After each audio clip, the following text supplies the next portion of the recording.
Terima kasih Anda masih bersama kami dalam berita Sulawesi Tengah. Bagi Anda yang baru bergabung, kembali kami sajikan 3 berita utama hari ini.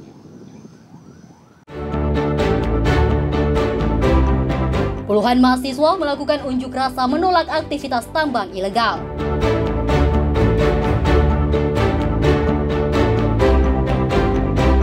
Ratusan warga Palu mendatangi Polresta Palu untuk membeli beras dengan harga murah.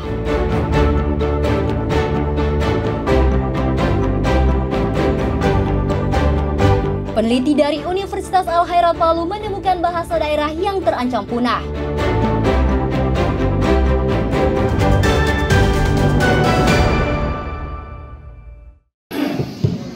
Ya, saya sendiri tunggu saja. Saya di murah di sana.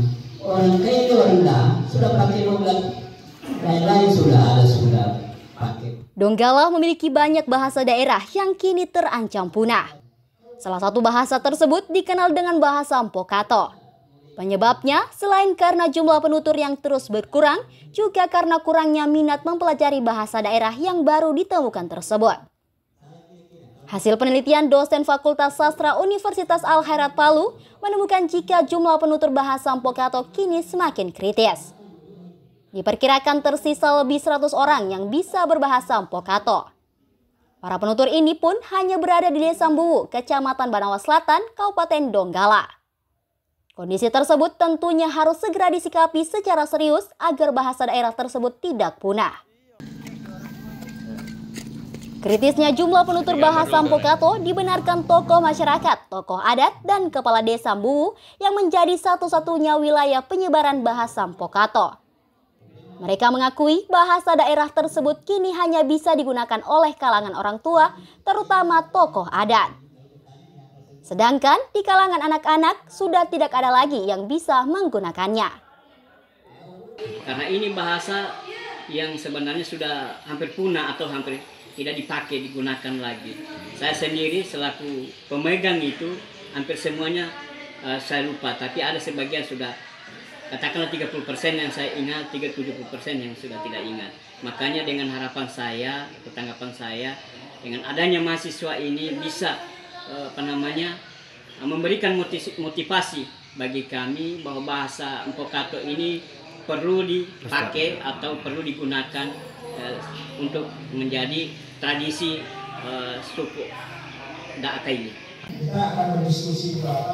Kondisi ini mendorong dosen Fakultas Sastra Universitas Al-Khairat Palu melakukan forum diskusi grup terkait eksistensi bahasa Mpokato di Desa Mbuwu Senin siang. Tujuannya selain mendapatkan masukan dari masyarakat terkait bahasa tersebut, sekaligus membangkitkan semangat masyarakat agar tetap melestarikan bahasa Mpokato. Ini merupakan langkah awal untuk melakukan penelusuran lebih jauh tentang keberadaan bahasa Mpokato yang hanya digunakan pada upacara adat tertentu, karena bahasa ini merupakan bahasa yang memiliki ragam tinggi atau diglosia tinggi yang tidak sembarang digunakan pada percakapan sehari-hari. Tentunya dengan keterbatasan itu, penyebaran bahasa Mpokato ini cukup terbatas hanya pada lingkungan pelaku adat Popali yang ada di Desa Mbuwu. Selain mendorong semangat masyarakat Desa Mbuwu menggunakan bahasa Mpokato, para peneliti juga berencana menyusun kamus bergambar berbahasa Mpokato.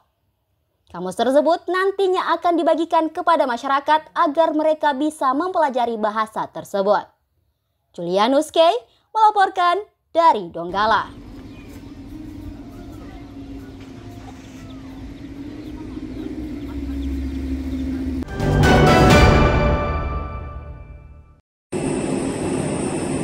Era baru konektivitas udara Sulawesi Tengah resmi dimulai. Bandara Mutiara Sis Al Jufri Palu naik kelas menjadi bandara internasional bersama 35 bandara lain di Indonesia. Penetapan ini tertuang dalam Keputusan Menteri Perhubungan Nomor Keputusan Menteri 37 dan Keputusan Menteri 38 Tahun 2025. Status baru ini bukan sekedar simbol. Sebelum melayani penerbangan reguler internasional, bandara diberi waktu 6 bulan untuk memenuhi seluruh persyaratan. Mulai dari fasilitas teknis, keamanan, hingga administrasi penerbangan. Landasan pacu menjadi salah satu fokus utama. Saat ini panjangnya masih 2.500 meter cukup untuk pesawat jarak menengah, namun belum ideal untuk pesawat berbadan lebar yang melayani rute jarak jauh. Untuk kesiapan Bandara Mutiara Sis Al Jufri dijelaskan di dalam KM,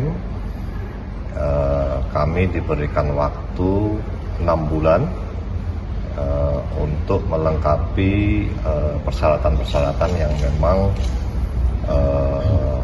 dipersyaratkan untuk bandara internasional.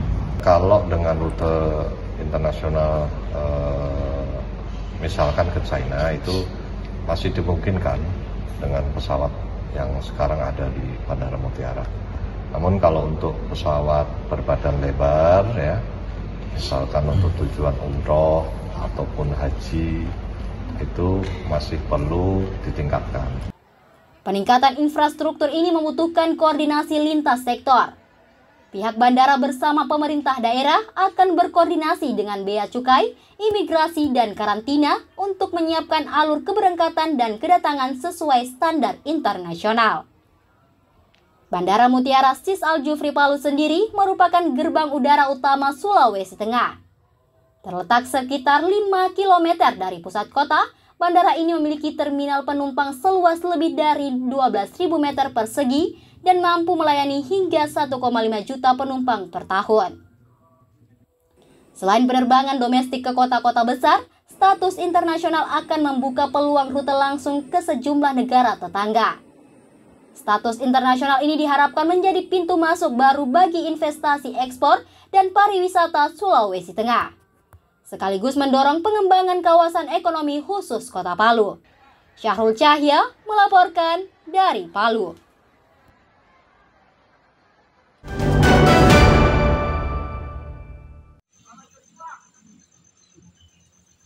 Kecamatan Lore, Kabupaten Poso ternyata menyimpan sejarah penuh misteri. Puluhan situs megalitik berusia ribuan tahun yang menjadi saksi bisu adanya peradaban manusia di wilayah tersebut. Situs megalit tersebut tersebar di Lembah Behoa, Lembah Napuh, dan Lembah Bada. Salah satu situs megalit yang cukup terkenal adalah Pokekea yang berada di Desa Hanggirah, Kecamatan Lore Tengah. Di lokasi ini terdapat artefak yang paling mencolok adalah kalamba. Batu besar berlubang menyerupai tempayan yang dilengkapi ukiran misterius. Kalamba berfungsi sebagai wadah penguburan, tempat permandian, serta penyimpanan air di zaman prasejarah. Selain kalamba, masih banyak peninggalan sejarah lainnya di kawasan itu seperti arca, dakon, lumpang, dan dolmen. Hasil penelitian arkeolog, kawasan megalitik Lore Lindo merupakan kawasan megalitik tertua di Indonesia. Situs megalit Pokekea menjadi daya tarik wisatawan lokal maupun mancanegara. Mereka tidak hanya terpukau dengan hasil karya zaman prasejarah itu, tapi juga terpesona dengan pemandangan alam di kawasan wisata tersebut. Tuluwanua itu artinya dalam bahasa Behoa itu kampung yang di atas punggung, artinya punggung gunung ya. Dalam satu gunung ini adalah situs semua, situs megalitnya ada beberapa benda yang ada. Di samping saya ini ada menhir, salah satu menhir, bentuk menhir.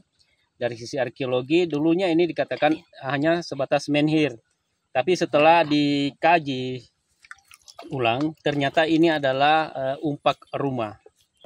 Situs megalit Pokekea sebagai bagian dari kawasan megalitik Lore Lindo kini resmi tercatat dalam daftar tentatif warisan dunia UNESCO. Indonesia telah mengusulkan 21 situs ke organisasi PBB yang bergerak di bidang pendidikan, keilmuan, dan kebudayaan tersebut. Julianus K. melaporkan dari Poso.